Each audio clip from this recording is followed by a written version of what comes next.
Hey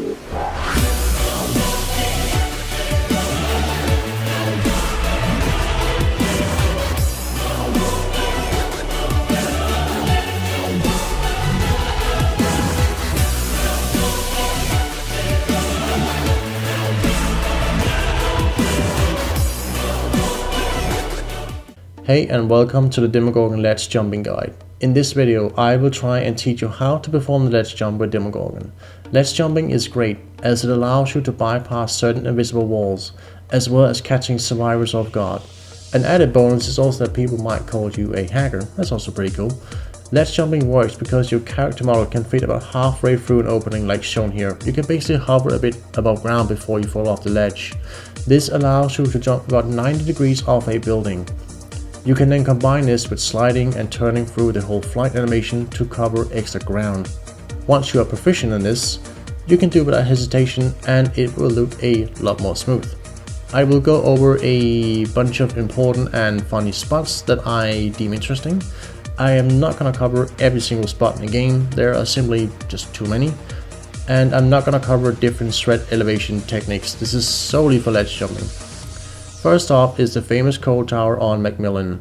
The front of the building is actually not very well suited for ledge jumping as you can't jump to either side because of an invisible wall, unless you do it about 45 degrees. From the side of the coal tower, usually facing a hill, you can jump to either side of your choosing. This is quite nice as there is an invisible wall if you jump too far out from the front window. A second way of avoiding it is by just doing a short shred. From the back side of the coal tower, you can shred off to the left of the building, but not the right side. Next up is Gideon Meat Plant, where you can jump off either side of the stairs on the outside of the building. On the inside of the building, you can jump off the railing and onto the stairs. You can't hit survivors here, but again, I just thought I would include it as it looks pretty cool. Don't forget to press S to decrease your jump range as you might face plant the wall. You can't jump to the side anywhere else inside or even over, don't worry, I have tried. On the outside of the shelter boots exists a drop down that can be chained to a window. You can stretch here and body block the window if they tend to go for it. On the outside there is a window loop that leads back into the main building again. You can shred past the large box here and land inside or in front of the door to deny the chaining of the loop. You cannot however jump to the other side of the loop here.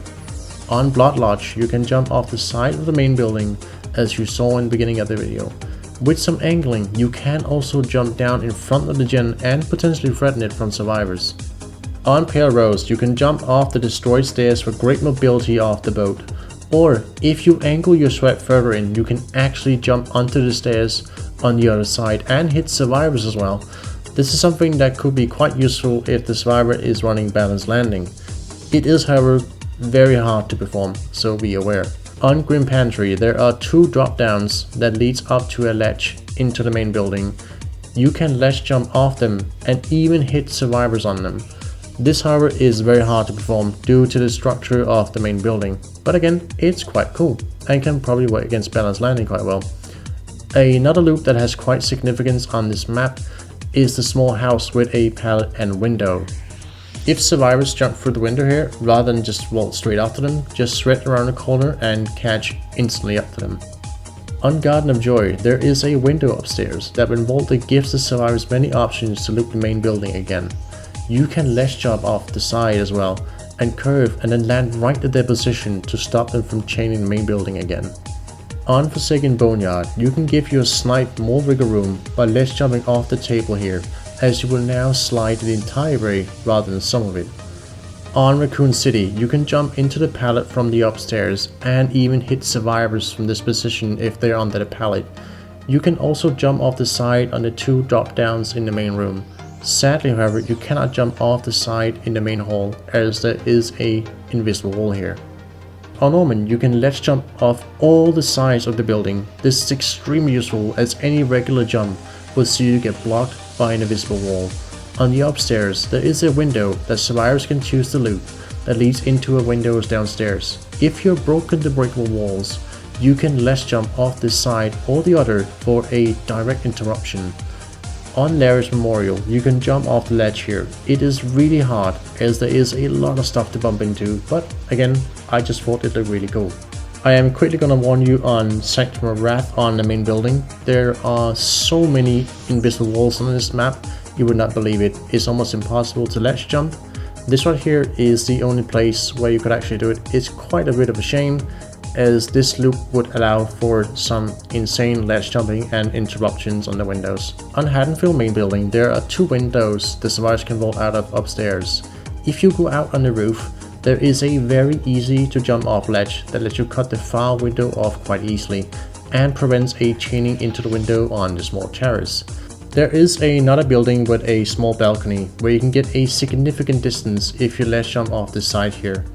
On Haddonfield, you have to be very wary of these kind of windows as they will prevent ledge jumping.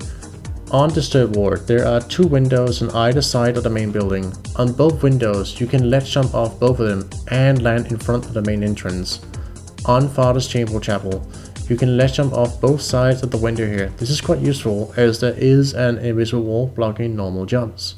Thanks for watching the video, guys. I really hope you enjoyed this video on ledge jumping, and thanks to everyone who also helped me make the video and helped me research it. It was a lot of help, truly. It definitely makes it a lot easier for me. I hope you again found this very interesting, and maybe just go out and practice all the different spots that I've shown you. Maybe you'll find something different, maybe even more interesting. Again, I didn't include everything that I could have because I want to keep the video a little bit focused. But yeah, stay fresh and take care.